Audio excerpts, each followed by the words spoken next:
When we compare theratogs to SPIO orthoses, there are several differences and some similarities. One has to do with the fact that it's much less bulky. It's a very, very easy to wear directly against the skin, comfortable to wear under normal clothing, that it doesn't look therapeutic. It gives a very precise, intimate type of compression.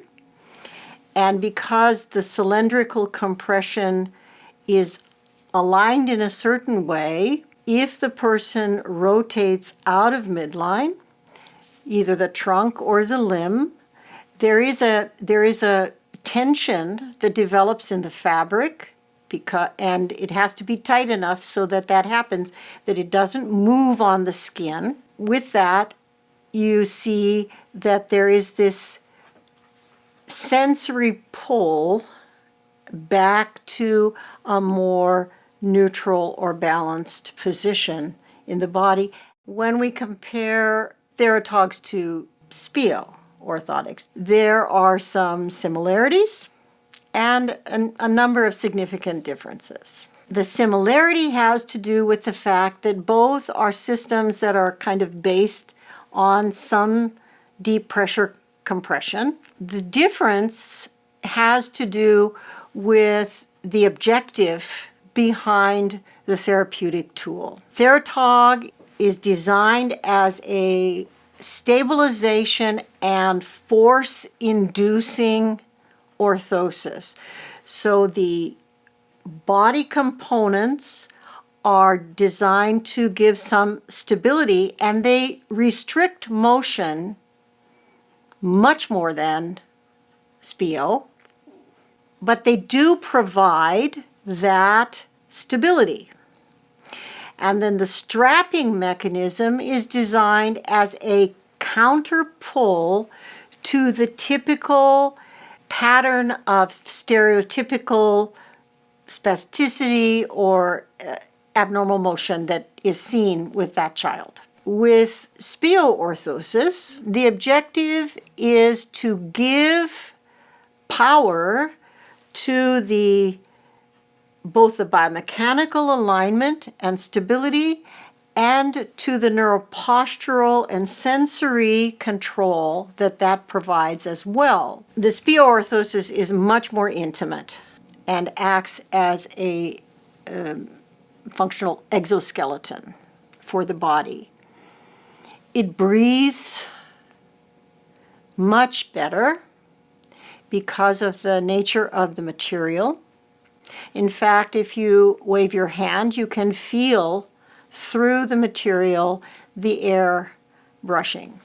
It does not generate heat in the same way as theratogs, and it allows much freer motion in all three planes to occur. Then the compliance, parental compliance, is much better in general with SPIO orthosis, and is easier for parents to put on because they don't have to remember exactly the angle of pull and the amount of pressure that is built into the orthosis. Another advantage is it's less expensive. So there are a number of other lycra compression systems, including GPS, DMO, and upsuit. And this system is really based on panels of compression and, again, counter rotation to abnormal movements.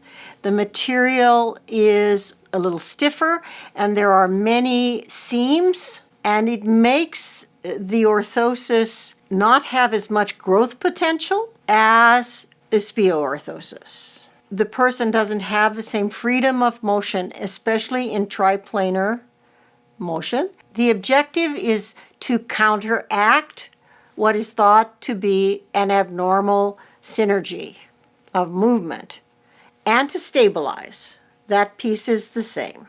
But for SPIO orthosis, the objective again is to help the person to find active midline, active stability, and to permit as much as possible active triplanar motion, and to use the memory of that material to teach the motor system how to recover balance, how to stabilize, how to move in such a way that the system maintains activity. So all of the other compression products that we've been talking about are customized specifically for children, which to a certain extent limits their growth possibilities. And SPIO orthotics are now off the shelf in a variety of sizes and grow well with the children for often 1 year or more, and that is very parent friendly.